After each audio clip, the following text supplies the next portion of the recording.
Le film commence par présenter une jeune femme nommée Tika, étudiante en architecture à l'université.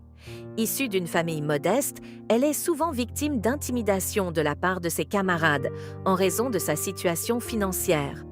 Nous découvrons ensuite Dika, le deuxième frère de Tika, étudiant en théâtre et qui rêve de devenir un jour un producteur professionnel.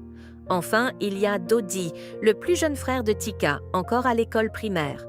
Malgré leurs difficultés financières, ces trois enfants vivent leur quotidien avec joie et insouciance.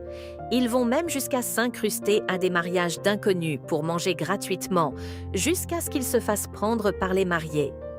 Un jour, leur père décède soudainement, laissant un grand vide dans cette famille simple. Ils doivent désormais apprendre à vivre sans figure paternelle. Tika et Dika envisagent-ils même d'arrêter leurs études pour travailler. Cependant, leur mère respecte profondément le souhait de leur père de voir ses enfants réussir. Le lendemain, un avocat et son assistant leur rendent visite et leur remettent une vidéo enregistrée par leur père avant sa mort. Dans cette vidéo, il leur exprime son amour et leur révèle un secret. Il est le fils d'une des familles les plus riches d'Indonésie et possède un héritage considérable. Pendant 21 ans, il a choisi de vivre une vie simple pour que ses enfants et sa femme apprennent l'indépendance et l'humilité. Mais après son départ, il souhaite leur léguer tout son héritage afin qu'ils puissent connaître la richesse. Au début, ils ont du mal à y croire. Mais lorsqu'ils se rendent à la banque, ils parviennent effectivement à retirer 500 millions de roupies. Mieux encore, ils peuvent retirer de l'argent à nouveau une fois la somme épuisée. De retour de la banque, ils se rendent dans un restaurant chic et louent une salle VIP. Comme la salle est prévue pour 5 personnes et qu'ils ne sont que 4, ils invitent un vendeur de glace ambulant à se joindre à eux. Après le repas, ils vont faire du shopping dans un centre commercial et s'offrent des articles de luxe. Le lendemain, Dodi devient le centre d'attention à l'école en raison de son apparence transformée. Tika et Bayu, un ami, se rapprochent également grâce à la fortune de Tika. Lorsque la moto de Bayu tombe en panne, Tika lui en offre une nouvelle à 19 millions de roupies. Mais Bayu refuse ce cadeau, expliquant à Tika qu'il ne peut pas accepter quelque chose d'aussi cher, car il a dû travailler dur pour s'acheter sa première moto et qu'il en apprécie la valeur. L'argent étant constamment dépensé de manière extravagante, les 500 millions de roupies finissent par s'épuiser en quelques jours. Ils regardent alors à nouveau la vidéo de leur père qui leur annonce qu'ils recevront bientôt 15 milliards de roupies.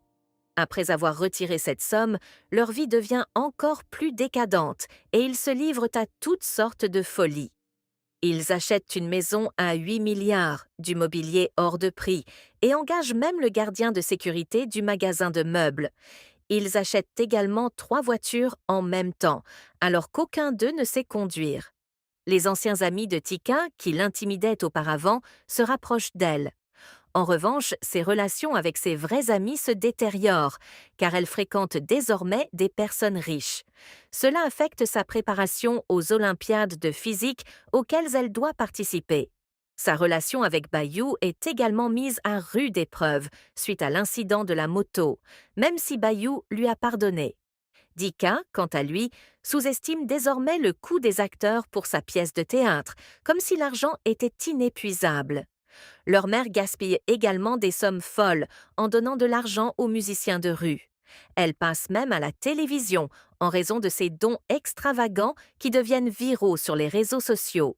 Depuis qu'ils ont hérité, la mère est devenue plus avare, Tika s'est mise à boire et Dika se repose entièrement sur l'argent de l'héritage pour financer ses projets.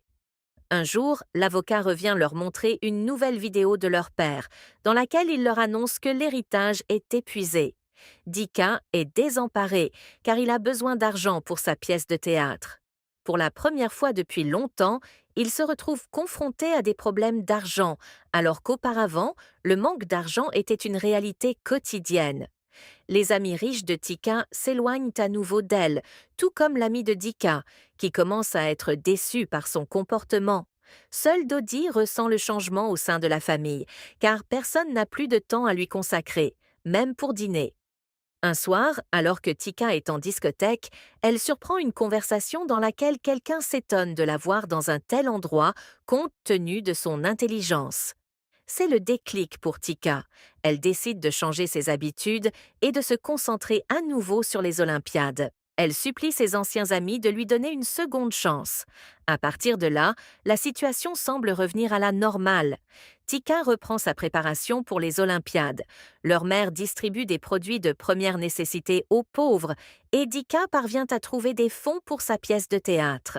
Cependant, tout ne se passe pas comme prévu. La mère est témoin d'une bousculade lors d'une distribution de nourriture qui fait des blessés. Tika est surprise en compagnie d'amis qui consomment de la drogue.